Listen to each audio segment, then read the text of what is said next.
Watch closely as Alexandria Ocasio-Cortez steps into a Cooper Union lecture hall, expecting a spectacular triumph. Pause 2S, only to watch Ben Shapiro systematically dismantle her progressive political empire in exactly 23 minutes, using her own campaign expenses. You are about to witness the unforgettable night. A 5-year-old Bronx congresswoman made the fatal miscalculation of insulting the physical height of a 5'9" Burbank lawyer who possessed her financial receipts on his smartphone. Go ahead and hit the like button right now, because over the course of the next 45 minutes, this Burbank native who initiated his journalism career at the age of 17 will meticulously deconstruct America's most prominent progressive. He accomplishes this unprecedented feat utilizing her own custom dress designer, her diamond engagement ring, and a single social media tweet. She published 3 weeks prematurely. Subscribe to the channel and brace yourself. Pause 2S.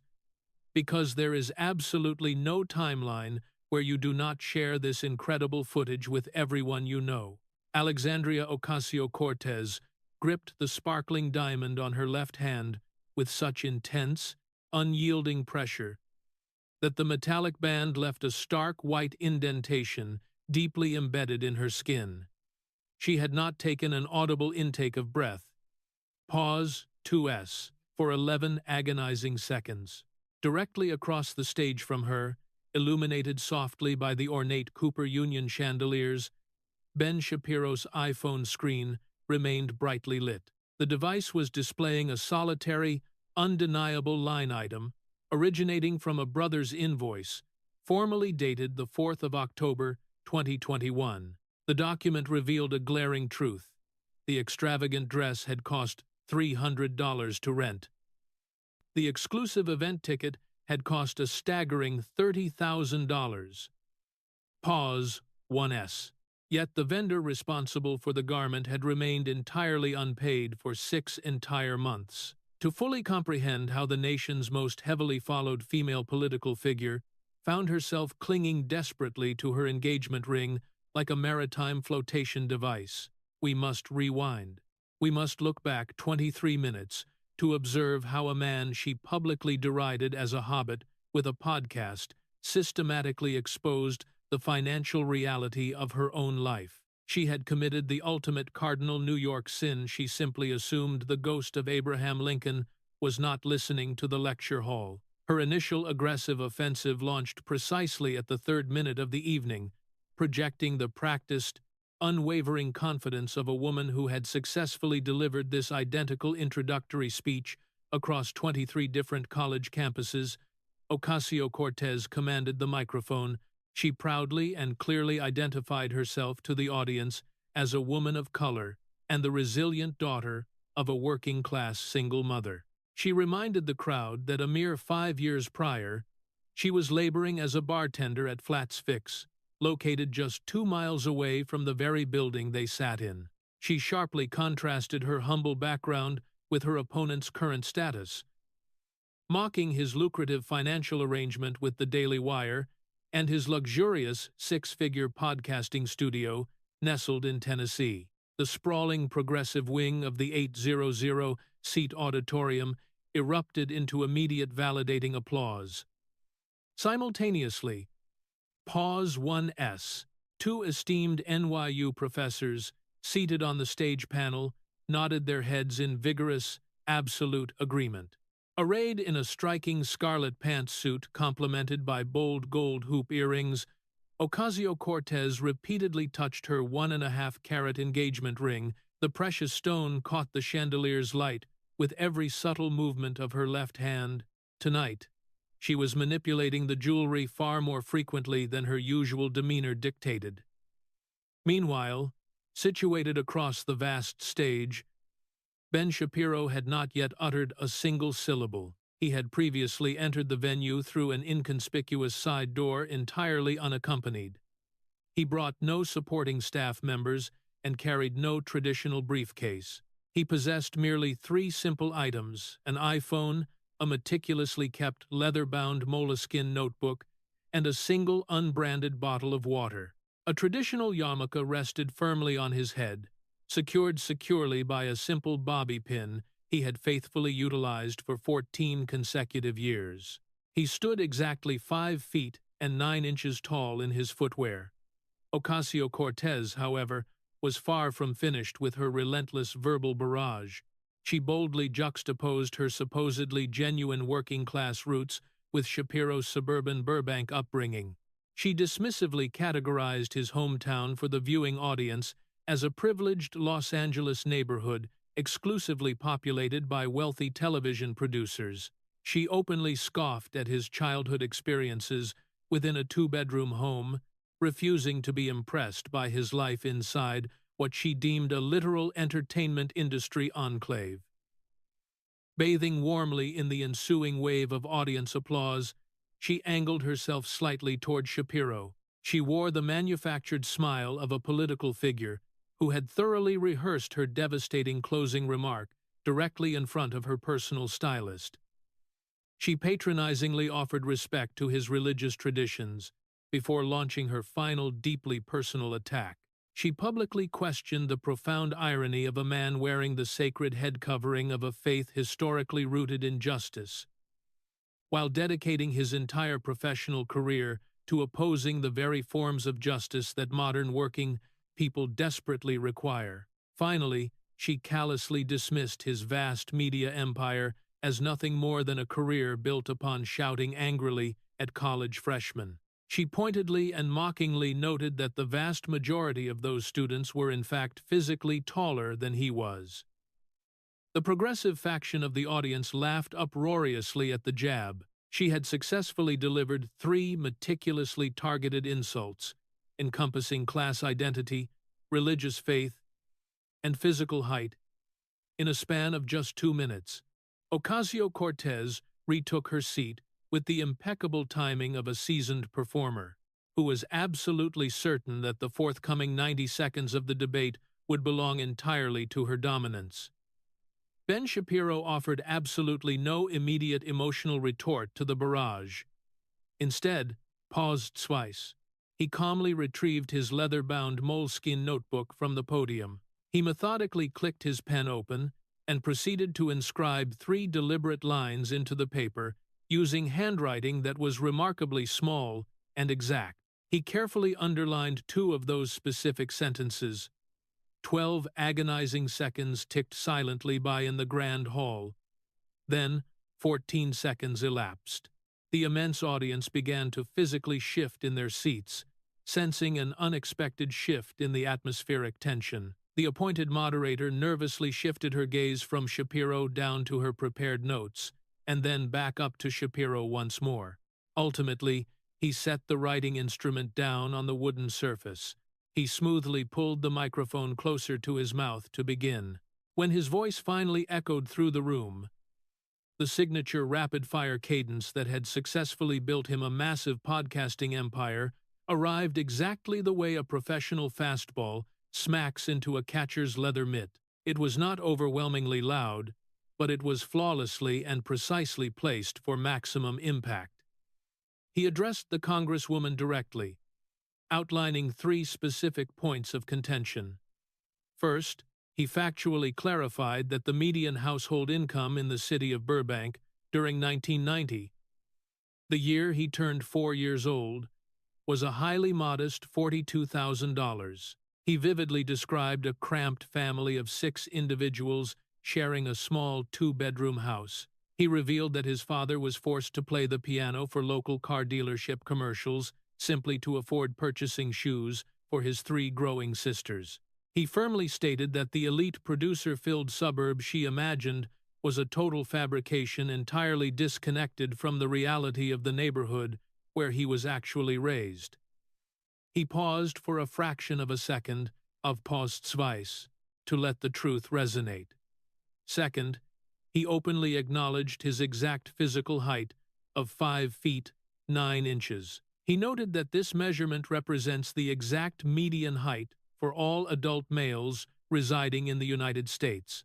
He confirmed he had been fully aware of this anatomical fact since he was 14 years old. He then brutally pointed out that her bizarre decision to dedicate a significant portion of her opening statement to his physical stature revealed far less about his biology and far more about her severe lack of intellectual preparation. He lightly tapped the cover of his moleskin notebook for acoustic emphasis. For his third and final introductory point, he stated that he had dedicated 36 uninterrupted minutes to preparing substantive factual notes for their evening debate. He contrasted this by observing that she had apparently spent an equal amount of time polishing the specific segment where she referred to him as a mythical hobbit. Therefore, out of profound respect for her valuable time and the time of the 800 hard-working New Yorkers who had sacrificed an evening to attend, he politely requested permission to formally begin the serious discussion. The progressive section of the seating arrangement did not emit a single sound of laughter. The anxious moderator consulted her written notes for a third consecutive time. Ocasio-Cortez's confident smile tightened visibly by half a degree as she gave a slight nod. She verbally consented, inviting Mr. Shapiro to proceed by all means. Shapiro immediately lifted his iPhone from the podium surface. He declared that their factual examination would officially commence with a verifiable receipt. He elevated the smartphone, aiming the glowing screen not toward the seated audience but directly into the lens of the primary broadcast camera. The live television feed currently broadcasting across 3 major networks seamlessly transitioned to a tight close-up of the phone's digital display. The initial image presented was a widely recognized photograph that an estimated 200 million American citizens had previously viewed. It depicted a prominent woman gracefully climbing the grand staircase of the Metropolitan Museum of Art, beautifully framed by the clear September blue sky of New York City in the year 2021. She was elegantly draped in a sweeping white floor-length designer gown. Emblazoned across the back of this luxurious garment, written in stark red letters, measuring 6 inches in height, were 3 highly provocative words: "Tax the rich." Shapiro addressed her directly, intentionally slowing his usual rapid pace to the deliberate, methodical speed he historically reserved for citing specific historical dates and financial figures. He established that on the 13th of September 2021, she had prominently attended the exclusive Met Gala.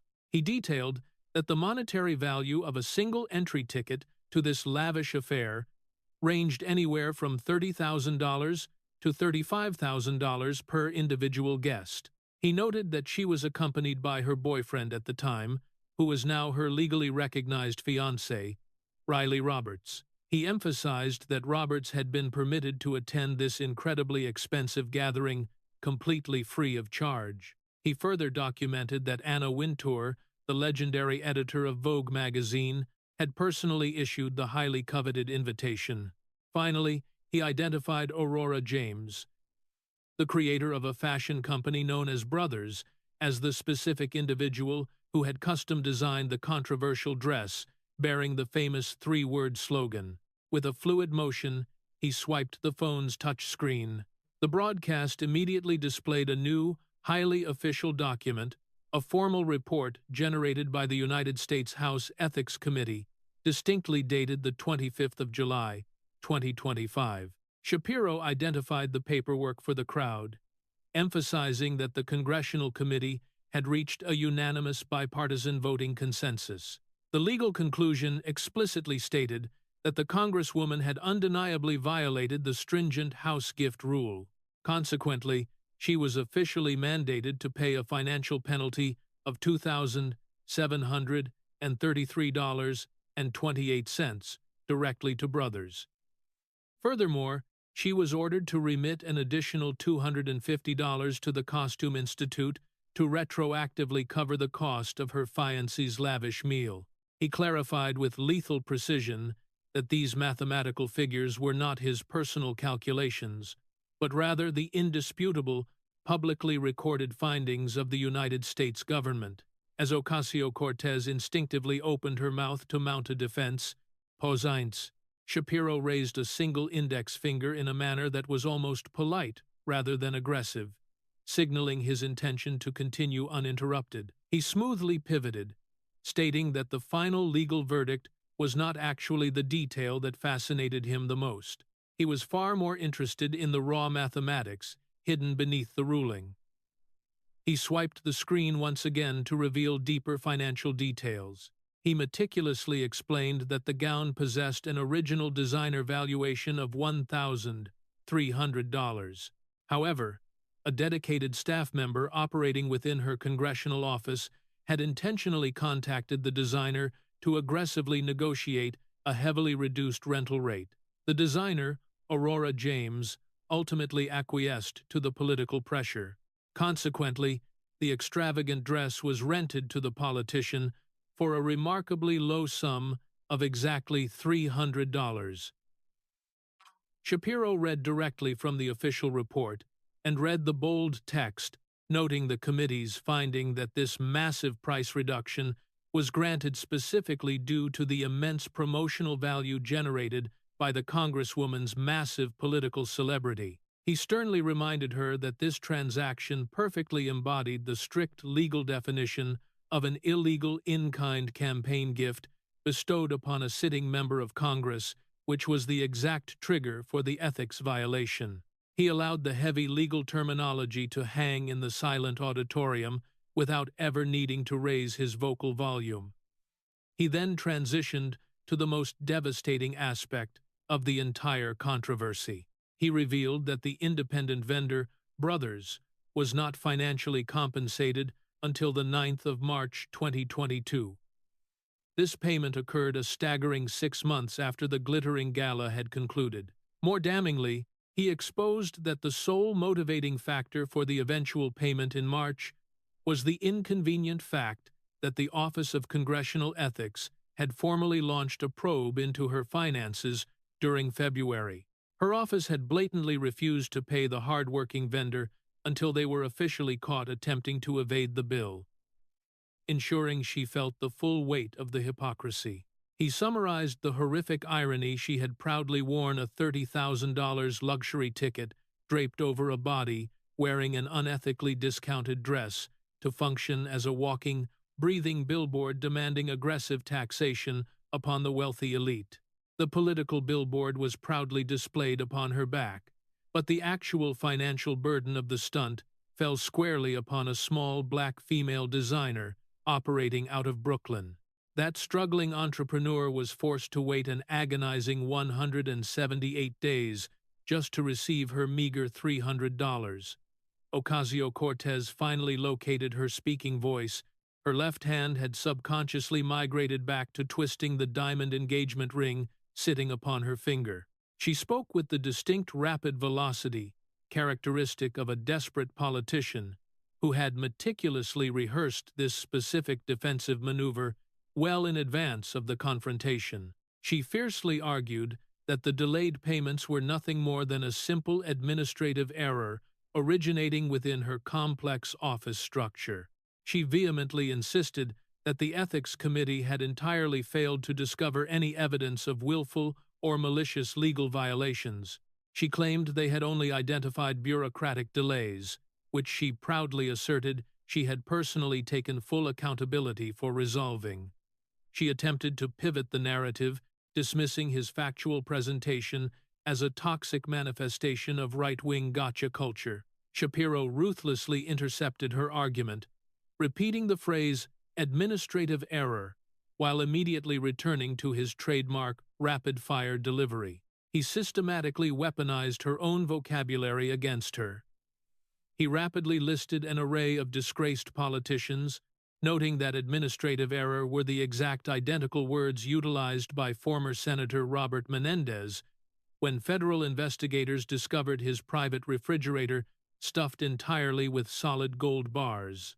He pointed out that Maxine Waters had deployed the exact same phrasing to excuse her massive $68,000 campaign finance violation. He added that Jamie Raskin had also leaned on the identical excuse to justify his wife's staggering $1.5 million financial disclosure delay. Shapiro brilliantly observed that this specific tired phrase had been repeated by so many Democratic members of Congress during so many distinct finance scandals that it had effectively evolved into a reliable party slogan.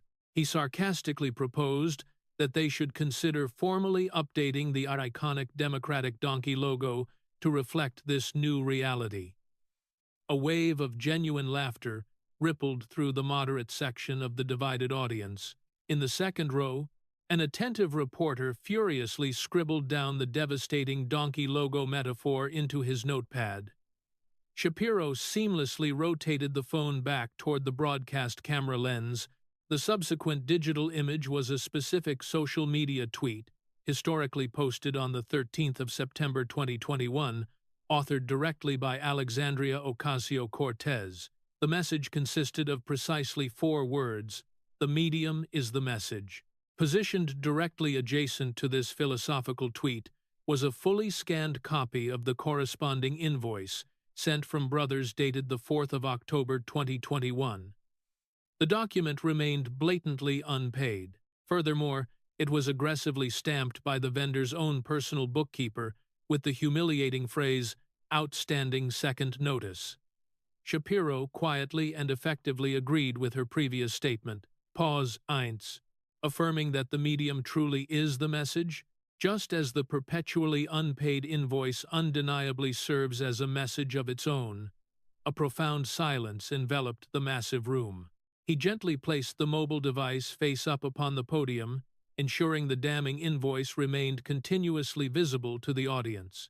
However, he quickly announced that the scandalous dress payment was not actually the most intriguing financial anomaly hidden within her extensive political career. The truly fascinating monetary discrepancy had occurred 4 years prior to her appearance at the Met Gala, and it deeply involved the specific man she was currently preparing to marry. He shifted his piercing gaze directly toward the second row of the audience seating. Riley Roberts, positioned exactly 4 seats inward from the center aisle, stared downward at his own resting hands. Shapiro dramatically announced to the entire hall that the man in question was sitting right there among them. If you are currently watching this video, and your jaw has literally hit the floor in sheer disbelief, pause 1s. Violently smash that like button immediately. We are not even halfway through the devastating arsenal of truth concealed upon Ben Shapiro's phone tonight.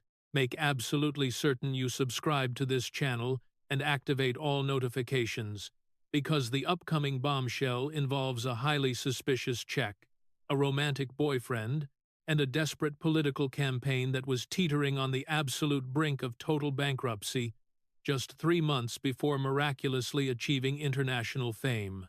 Drop a comment below saying, "Facts don't care," if you possess the courage to witness what unfolds next.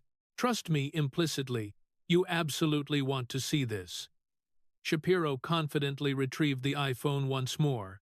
He addressed the Congresswoman, declaring his intention to thoroughly discuss the occupants of the second row, focusing specifically upon her fiancé. He mockingly reminded her that this was the exact same individual whose exorbitantly priced Met Gala admission she had conveniently forgotten to financially cover. He noted that the man in question was currently seated a mere 11 feet away from her podium, sarcastically assuming she had previously made his acquaintance. A wave of mild, uncertain laughter washed through the room, characteristic of an audience that remained deeply undecided regarding which political gladiator they ultimately supported. Roberts steadfastly refused to look upward. Shapiro began to lay out the devastating historical timeline, starting in August of 2017.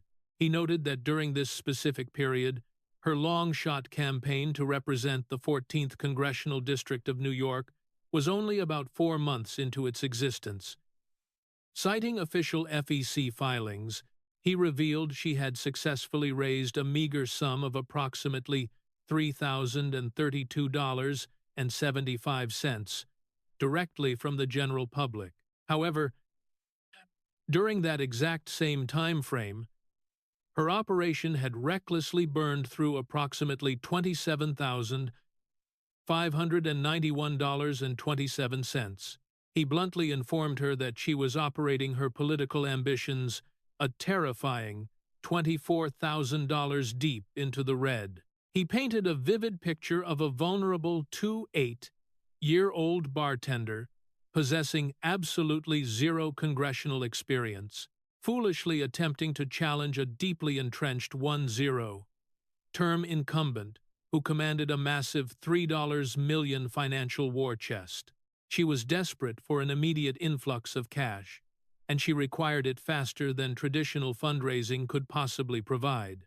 He swiped the screen, projecting a completely new, highly incriminating image onto the live broadcast. He documented that, on the 9th of August 2017, a political action committee known as Brand New Congress PAC initiated a direct financial payment, totaling exactly $3,000 to a specific individual named Riley Roberts. This suspicious transaction was officially labeled within the strict FEC filings under the highly ambiguous title of marketing consultant. He swiped the screen to reveal the next phase of the operation.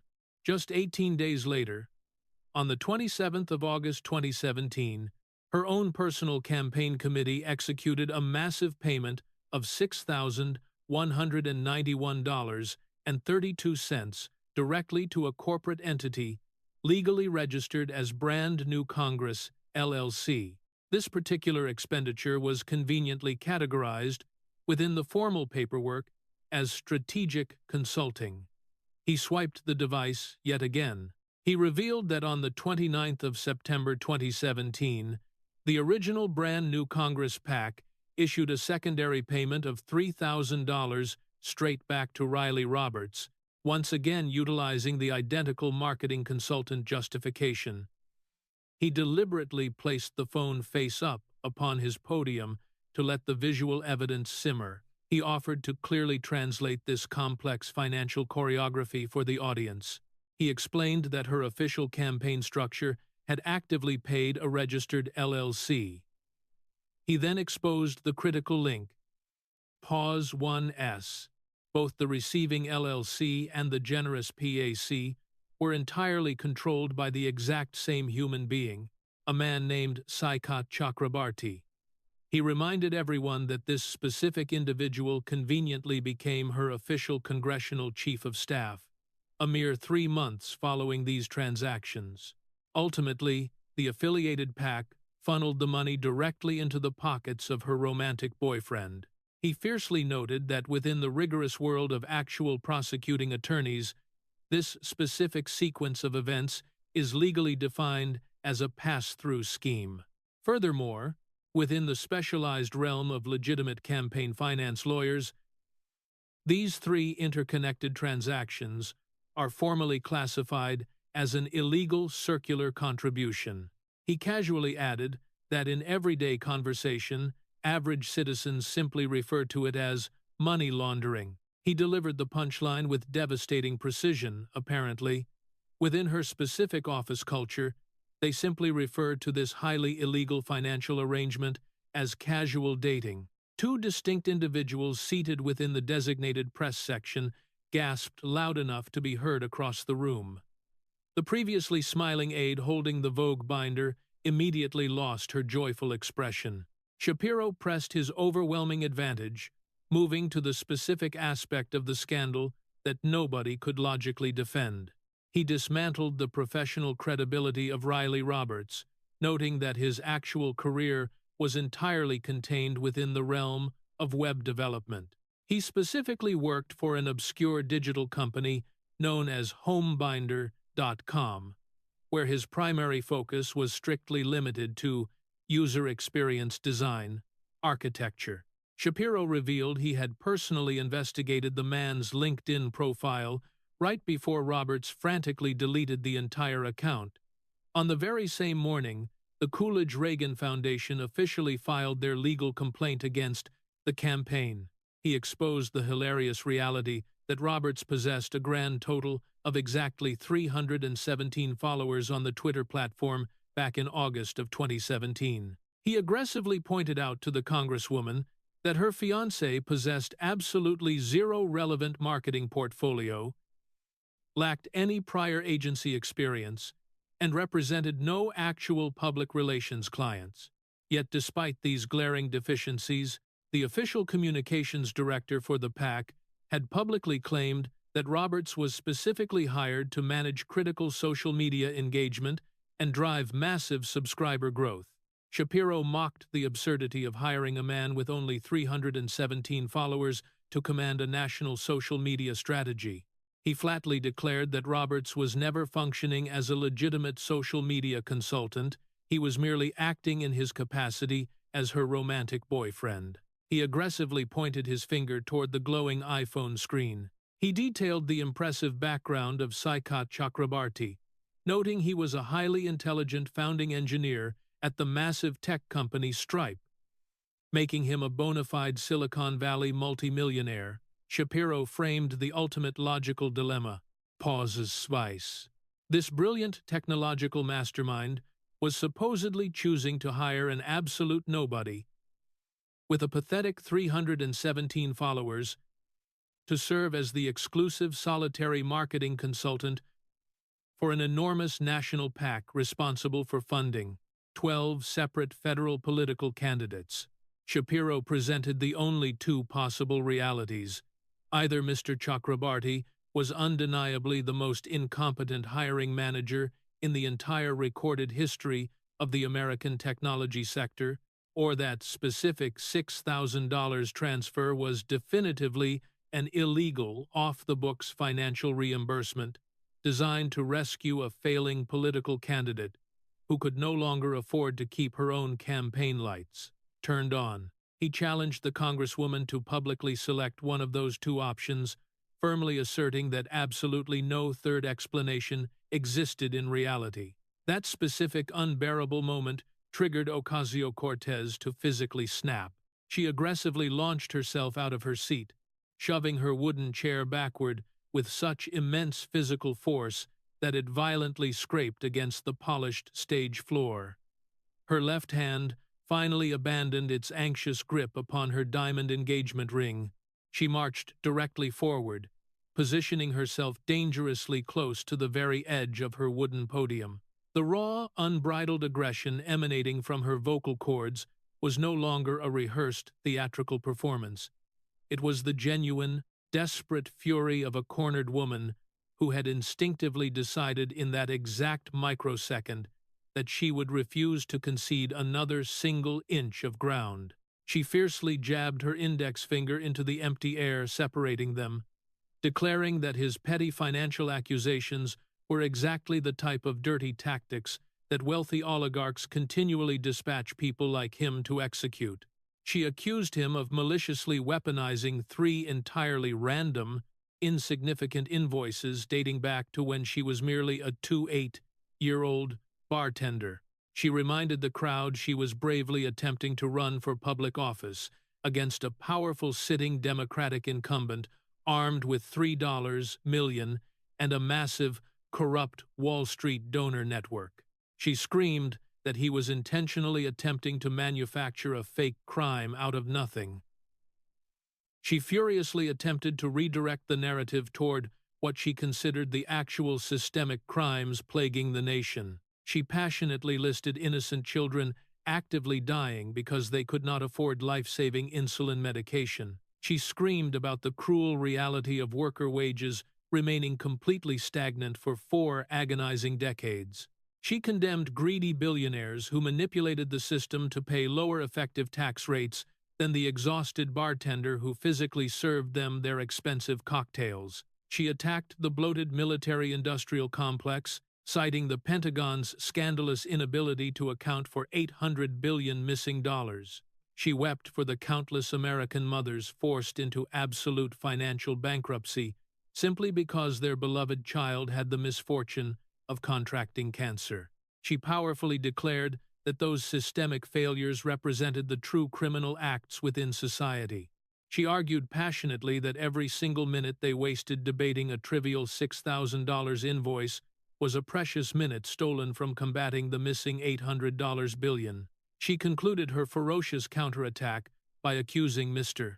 Shapiro of faithfully executing the homework assignments assigned to him by the ultra-rich, claiming he had spent his entire existence doing exactly that. The progressive wing of the auditorium immediately exploded into chaotic, deafening support. The two NYU professors seated on the panel leaped instantly to their feet in solidarity. A young female supporter located in the fourth row frantically clapped both of her hands high above her head in pure adulation. Nearby, a prominent journalist working for the Atlantic magazine was already mentally drafting the glowing morning headline, declaring how Ocasio-Cortez had brilliantly turned the tables upon her conservative attacker. The chaotic pandemonium ruled the Grand Hall for 15 uninterrupted seconds. She completely owned the atmosphere of the room. The surrounding network television cameras absolutely devoured the spectacular emotional display. Yet, Ben Shapiro merely waited. He refused to interrupt her passionate tirade. He offered no defensive hand gestures. He did not physically move a single muscle in his body. He remained perfectly still behind his podium, staring calmly at his iPhone, which now rested face down upon the wood, willingly allowing her to completely exhaust her 15 seconds of manufactured glory. The massive wave of audience applause steadily built to a roaring crescendo, eventually peaked, then inevitably faltered, and finally faded away entirely, behaving exactly the way applause always does when it runs out of logical momentum. When he finally chose to speak again, pause 2s. His famous rapid-fire delivery had completely vanished into the ether. It was replaced by a highly deliberate, methodical pacing that absolutely nobody residing within the echoing hall had ever witnessed from Ben Shapiro before. It was agonizingly slow. It was incredibly deliberate. It was the exact rhythmic pacing, a deeply personal secret that nobody in the room could possibly comprehend, except for his older sister, watching the live broadcast from her home of his own father, carefully plucking out haunting opening notes of the Schindler's List theme song upon the upright Yamaha piano, located inside their tiny two-bedroom Burbank home, during the specific year Ben turned 9 years old. Shapiro gently addressed the Congresswoman, stating his firm intention to answer her emotional outburst with genuine respect, because the severe topics she highlighted truly demanded serious respect. He openly validated her assertion that it is a tragedy when children die without access to insulin. He agreed completely that stagnant worker wages are a massive societal failure. He concurred with her argument by agreeing that the Pentagon's inability to account for trillions of taxpayer dollars is absolutely unacceptable. He calmly reminded her that he had personally written extensive articles condemning every single one of those exact issues. He noted he had spent countless hours publicly arguing against those very same systemic failures. He even openly offered to debate her regarding all of those massive topics the very next morning on his massive podcast platform. He promised to provide her with 2 full hours of free, uninterrupted airtime, guaranteeing he would keep his phone turned completely off for the duration of the broadcast. He took a slow, deep breath to center himself. He pointedly refused to look down at the mobile device resting near his hands. He pivoted the entire debate, clarifying that the fundamental question being contested upon the Cooper Union stage tonight was not whether the American system was fundamentally broken. Instead, pause eins. The crucial question was whether the specific political woman who constantly preaches to America that the system is broken is in fact actively participating in the very corruption that is breaking it.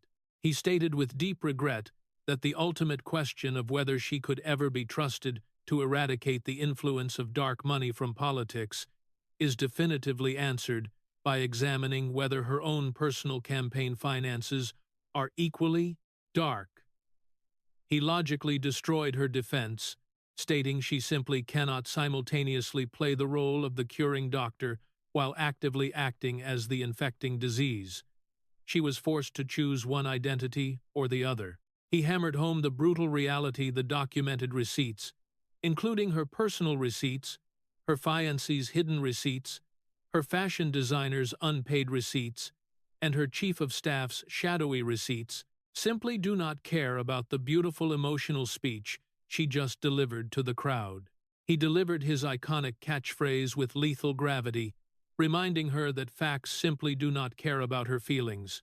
He noted, "They never have, and they never will." He philosophically argued that this harsh reality is not an act of cruelty, but rather an act of profound mercy. He concluded by stating that the cold, hard truth was the only actual entity existing inside that room tonight that truly gave a damn about protecting the hard-working bartender she used to be.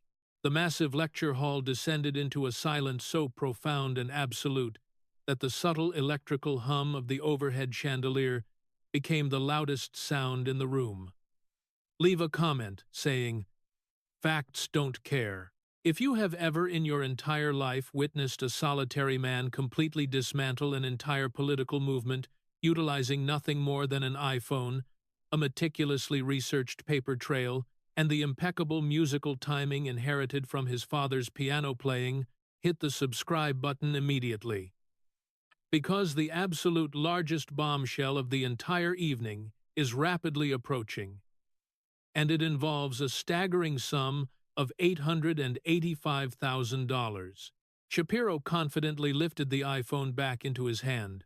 He informed the Congresswoman that he needed to establish absolute precision regarding one final detail before he officially introduced her to several specific individuals located inside the room, whom she had not yet had the pleasure of meeting. He chillingly clarified that the suspicious $6,000 transfer funneled to her fiancé was not merely an isolated, desperate transaction. It was merely a single, tiny line item deeply embedded within a much, much larger and far more sinister financial architecture. He revealed that this massive financial architecture actually possessed a formal name. In fact, it possessed two distinct names. He swiped the screen with deadly intent.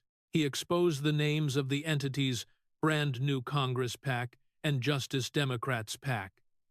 He reiterated that both organizations were entirely founded and completely controlled by her associate, Saikat Chakrabarti. He noted that both PACs were instrumental in financially supporting her miraculous election victory. He revealed the damning detail that she personally sat on the executive board of the Justice Democrats organization from December 2017 all the way through June 2018.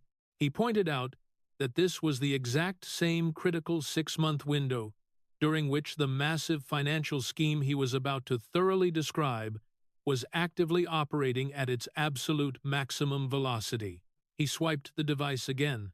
He explained the complex legal landscape, noting that Brand New Congress PAC and Justice Democrats PAC aggressively solicited and raised massive financial donations directly from the general public.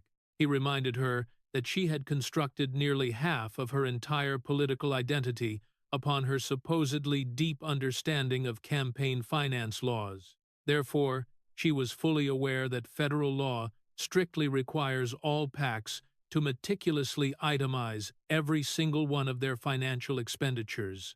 Every single dollar flowing in and every single dollar flowing out must become a matter of permanent public record, he stated. This is the uncompromising law dictated by the Federal Election Campaign Act of 1971. He swiped the phone one final time. He began to reveal the hidden trapdoor, explaining that operating directly alongside these two highly regulated PACs, both firmly under the control of Mr. Tant Chakrabarti, were two completely separate corporate entities. These entities were legally registered as Brand New Congress LLC and Brand New Campaign LLC. He explained the fatal loophole to the silent crowd. Unlike PACs, corporate LLCs are absolutely not legally required to publicly itemize their internal financial spending. He warned that an LLC could easily accept a massive influx of $1 million and vaguely report the entire sum simply as internal consulting fees. He concluded by stating that for the strict purposes of federal financial disclosure, an LLC operates entirely as a completely opaque black box. He calmly set the device down. Between 2017 and 2018, a highly calculated financial operation unfolded as two distinct political action committees methodically transferred a staggering $885,000 into a pair of limited liability companies. Every single one of these massive transactions was vaguely classified within official federal filings under the protective guise of strategic consulting. Brand new Congress PAC alone transferred $261,165.20 directly into the accounts of Brand New Congress, LLC. Furthermore, Justice Democrats PAC shifted well over $600,000 into that exact same opaque corporate structure. Standing under the glow of the Cooper Union chandeliers, Ben Shapiro exposed the grim reality of this architecture. He explained that the moment those funds crossed the threshold into the LLC's Pause 1S, the money essentially vanished into a regulatory black hole. Federal watchdogs were instantly blinded. The enthusiastic grassroots donors who funded the progressive movement lost all visibility of their hard-earned contributions, and the American public was left entirely in the dark. The absolute only individual capable of tracing those missing funds was the single man who controlled all four intertwined entities, her very own Congressional Chief of Staff. Shapiro allowed the immense gravity of that statement to hang in the silent auditorium. He then detailed the legal community's devastating response to this labyrinthian financial network. The Coolidge-Reagan Foundation officially characterized the operation as a deceptive shell game. The National Legal and Policy Center, the specific watchdog organization that filed the initial FEC complaint, unequivocally called it the most blatant scheme they had ever witnessed to intentionally avoid transparency and accountability within federal campaign finance. Bradley Smith, a highly respected former chairman of the Federal Election Commission, declared the setup was almost certainly a massive reporting violation and quite likely a severe breach of strict contribution limits. However, the most chilling legal assessment came directly from former FEC Commissioner Hans von Spakovsky. In a quoted interview with the Daily Caller, he stated that if the Justice Department formally determined this scheme was executed knowingly and willfully, both the Congresswoman and Mr. Chakrabarty could potentially face up to 5 years in federal prison per individual violation. With a swift, deliberate swipe of his phone screen, Shapiro projected the official FEC docket directly onto the live broadcast feed. The federal case number was clearly visible to millions. But more importantly, the case status read open in glaring, undeniable red letters. He informed the breathless hall that he had personally checked the official docket a mere 20 minutes before stepping onto the debate stage, proving the federal investigation remained highly active and under rigorous review. He masterfully dismantled the false narrative continuously pushed by her communications director, who had spent the past 4 years falsely assuring journalists that the matter was entirely closed. The actual federal regulator had not closed anything at all.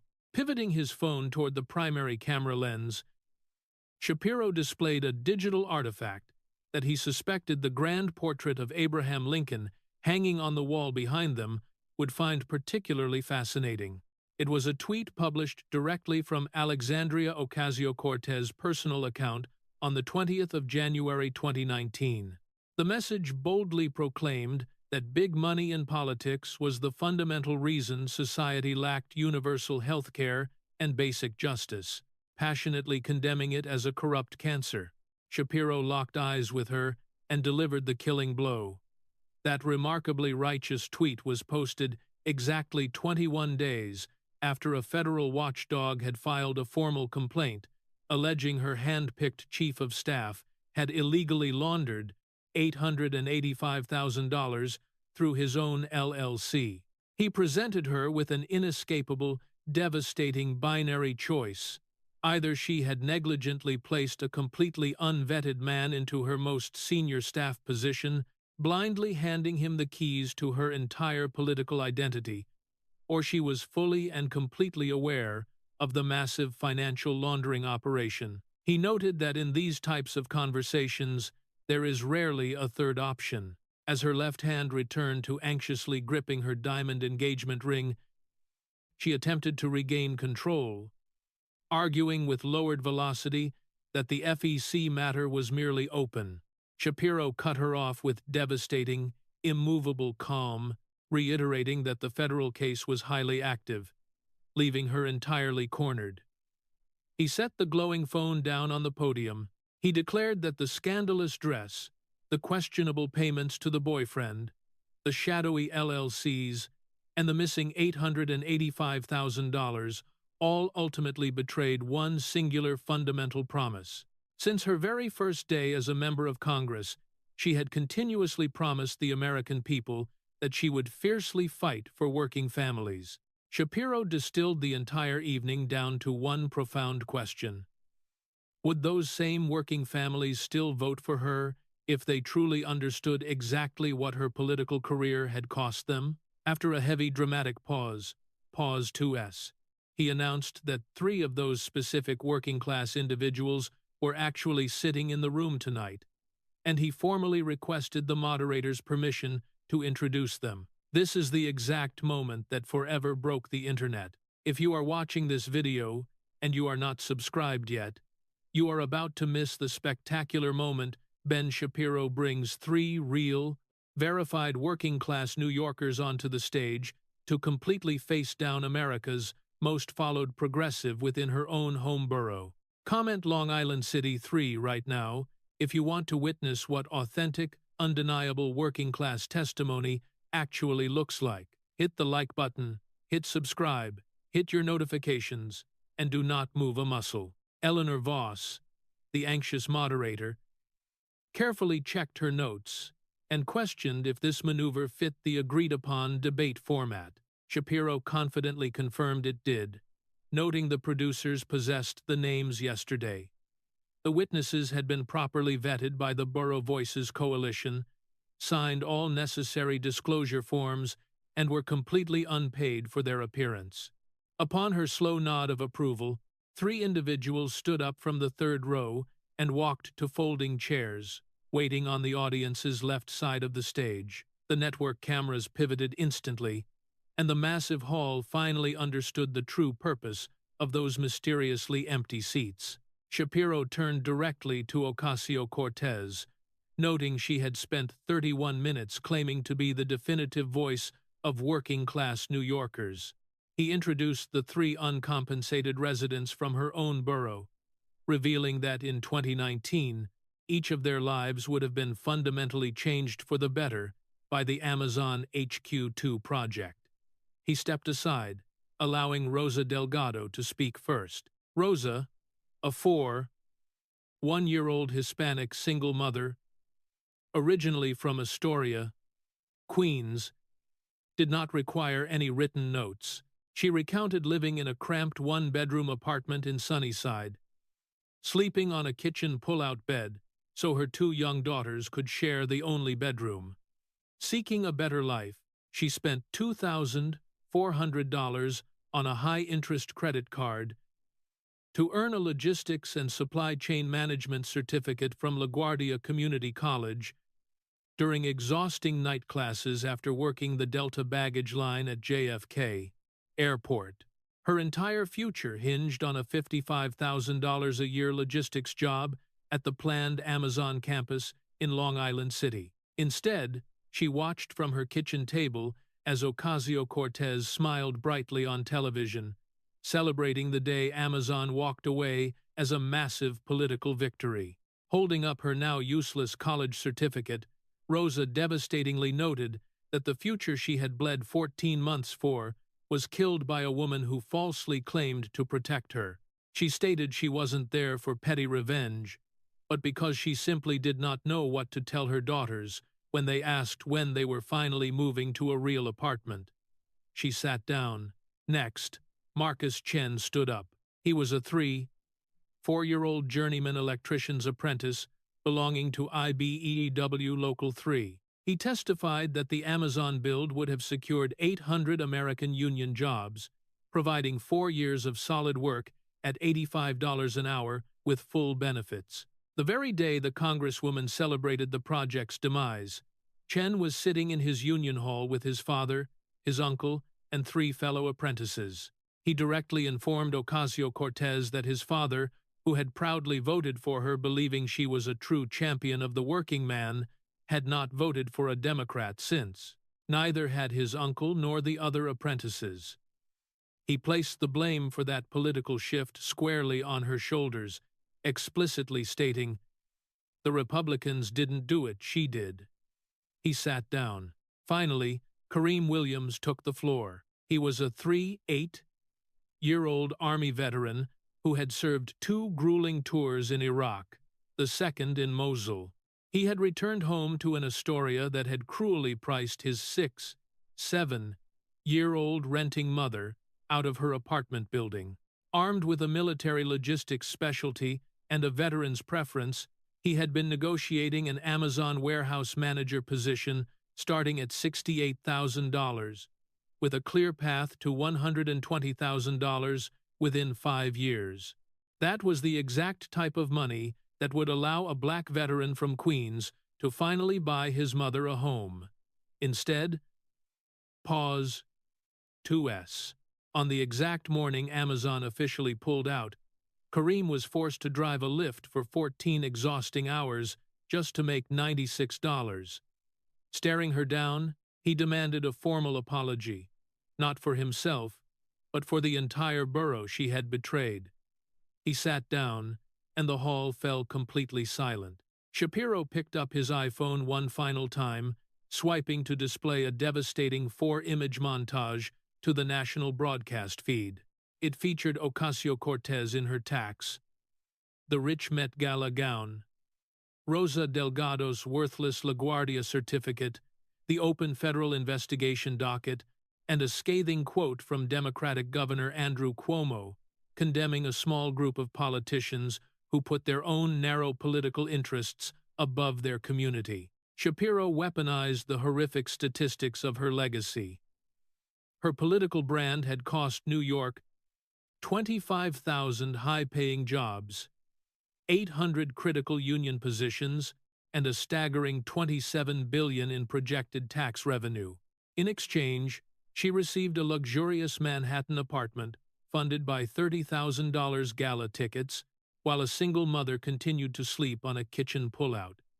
As Shapiro uttered the word brand, Ocasio-Cortez's hand finally released her engagement ring, letting her arm drop lifelessly to her side. The diamond caught the chandelier light once and went completely dark. She never lifted her hand again, and the entire hall instantly knew the fight was over. Stepping forward, Shapiro demanded a simple one-word yes or no answer to 3 piercing questions. Was she fighting for working women while a black designer waited 178 days for a $300 payment? Was she fighting dark money when her campaign secretly funneled $6,000 to her fiancé? Was she fighting for New York when she sacrificed 25,000 jobs and billions in revenue just to build a social media hashtag? Pause 1S. While 3 of those displaced workers sat a mere 10 feet away, for 11 agonizing seconds, the most vocal progressive in America said absolutely nothing. She looked desperately at her fiancé, who refused to meet her gaze, and she looked at Rosa Delgado, who stared back completely unblinking. When she finally attempted to deflect by arguing about the fundamental framing of the questions, Shapiro calmly yielded his remaining time to the Long Island City 3, placing his phone face down on the desk and seamlessly folding his hands. As the panel chairman announced the debate was concluded without a formal resolution, her communications director was already frantically drafting a damage control statement in the wings. The memo leaned heavily on political buzzwords like right-wing, partisan, and manufactured, completely avoiding any mention of the unpaid dress, the LLC scheme, or Rosa Delgado. Three of the moderating professors quietly closed their laptops without looking at her, while the fourth simply walked off the stage entirely. Ocasio-Cortez gathered her papers with trembling hesitation, ignoring the working-class witnesses, her fiancé, and the towering portrait of Lincoln before exiting through the stage-left door in total silence. The fallout was immediate and struck in three distinct layers. Digitally, hashtags dominated national trending charts within 40 minutes, while Rosa's heartbreaking testimony amassed 33 million views before midnight. In a panic, Riley Roberts deactivated his Twitter account, and Saikat Chakrabarty's profile was completely scrubbed from his employer's website. Institutionally, the dress designer publicly confirmed the delayed payment dates. Cuomo tweeted a viral validation saying, "I tried to tell you," and the Office of Congressional Ethics officially announced they were reopening their rigorous review. Personally, Ben Shapiro ignored over 1,000 frantic interview requests. He quietly left Cooper Union, boarded a red-eye flight out of New York, and drove a rental car straight to a modest two-bedroom home in residential Burbank. Inside, his 1-year-old father, David, sat at the same upright Yamaha piano he had purchased in 1990 to teach a young Ben the complex rhythm of music. David, a working composer who had spent 20 years writing music for car commercials, played the haunting Schindler's List theme. He gently told his son he was too kind by letting the politician leave the stage without forcing her to say the displaced workers' names aloud. Ben softly replied that she never would have said them, sat down on the wooden bench next to his father, and began to beautifully play a Bach invention. That crisp morning, a kid from Burbank reminded the entire nation of a profound lesson Abraham Lincoln had preached in that very same hall in 1860. A great nation cannot be built upon the shoulders of people whose receipts you refuse to read. He proved that the Constitution is not a costume, the working class is not a disposable hashtag, and justice is not a mere brand.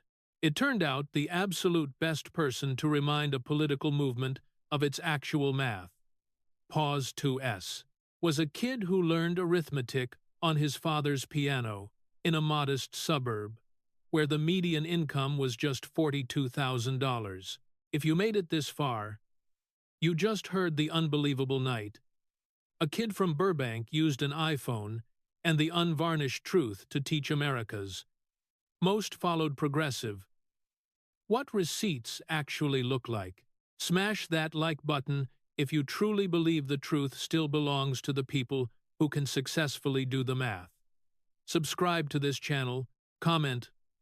Lincoln was listening, if you think this was the greatest takedown in debate history, and share this with the working New Yorker in your life. God bless our veterans, God bless the working families of Long Island City, and God bless the kid from Burbank who still believes that facts simply don't care about your feelings. They never did, and that is exactly why they are facts.